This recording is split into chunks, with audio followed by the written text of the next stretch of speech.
L'Union monétaire ouest-africaine a annoncé une augmentation du capital social minimum des banques opérant dans la région. Il passera de 10 milliards à 20 milliards de francs CFA.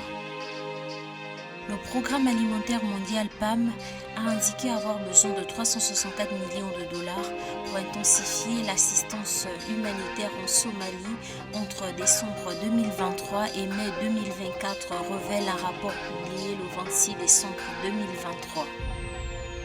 L'encours des crédits octroyés par les banques en activité dans la communauté économique et monétaire d'Afrique centrale, CEMAC, a connu une croissance positive de 1330 milliards de francs CFA pour s'établir à 10 837,6 milliards de francs CFA selon les données de la BEAC.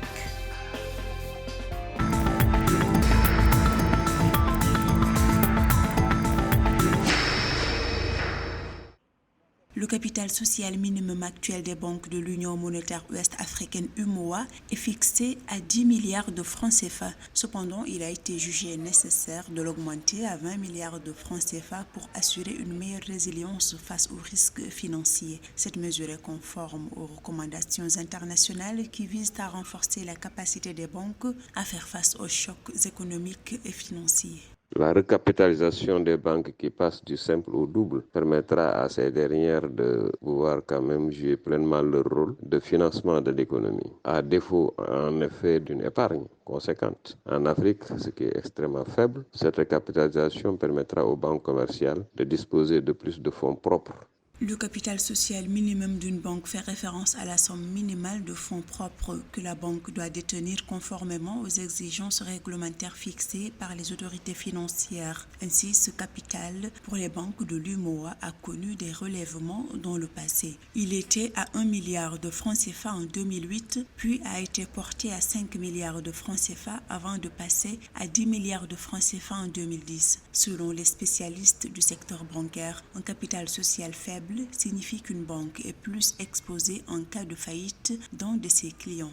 L'endettement très souvent auprès de la banque centrale peut coûter plus cher. Donc, avec ces fonds propres, ces banques commerciales pourront davantage massifier leur financement envers l'économie. Donc, pour avoir une capacité de résilience financière conséquente, il était opportun effectivement d'encadrer ces banques-là, d'augmenter leur capital.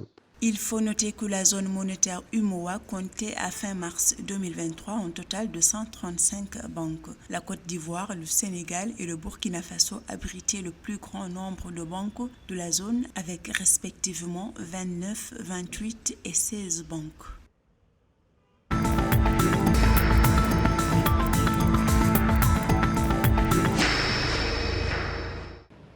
Pour accélérer ces opérations en Somalie, le Programme alimentaire mondial PAM a indiqué avoir besoin de 364 millions de dollars. Cette enveloppe vise à intensifier l'assistance humanitaire en Somalie entre décembre 2023 et mai 2024, révèle le communiqué. Dans son rapport publié le 26 décembre 2023, le PAM écrit que sur ce chiffre, sans déficit de financement urgent pour l'aide humanitaire et l'assistance nutritionnelle vitale est de 315,5 millions de dollars. Selon les estimations du PAM, en 2023, 1,5 million d'enfants de moins de 5 ans seront confrontés à une malnutrition aiguë, dont 331 000 souffriront sans doute d'une malnutrition sévère potentiellement mortelle, précise le rapport.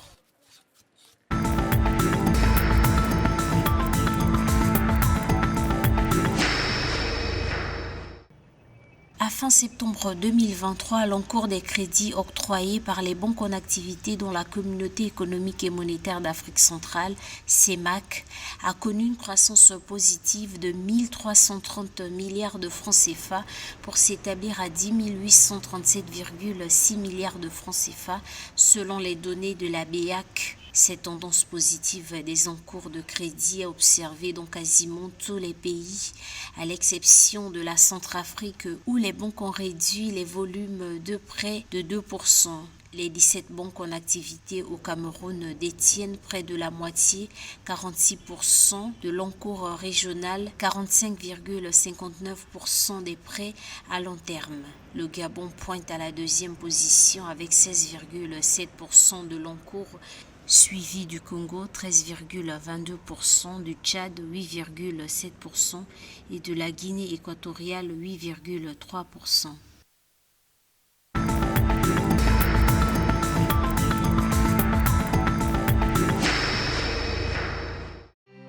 Pour venir en aide aux victimes des inondations en République du Congo, le gouvernement a décidé le 27 décembre 2023 d'octroyer une enveloppe à hauteur de 2,419,500,000 francs CFA. Cette assistance devrait permettre de fournir une aide d'urgence aux 237 566 personnes qui ont été affectées par ces pluies, alors que la superficie inondée s'approchait de 350 000 hectares, dont 2292 hectares de terres cultivées. Selon la ministre des Affaires sociales, de la solidarité et de l'action humanitaire, Irène Marie-Cécile Mboukou Kimbatsa, qui a fait la communication au Conseil des ministres, informe que les précipitations enregistrées dans les départements de la Likwala, de la Sanga, de la Cuvette des Plateaux, de Brazzaville et de Pointe-Noire sont 2 fois plus importantes sur la période que la moyenne saisonnière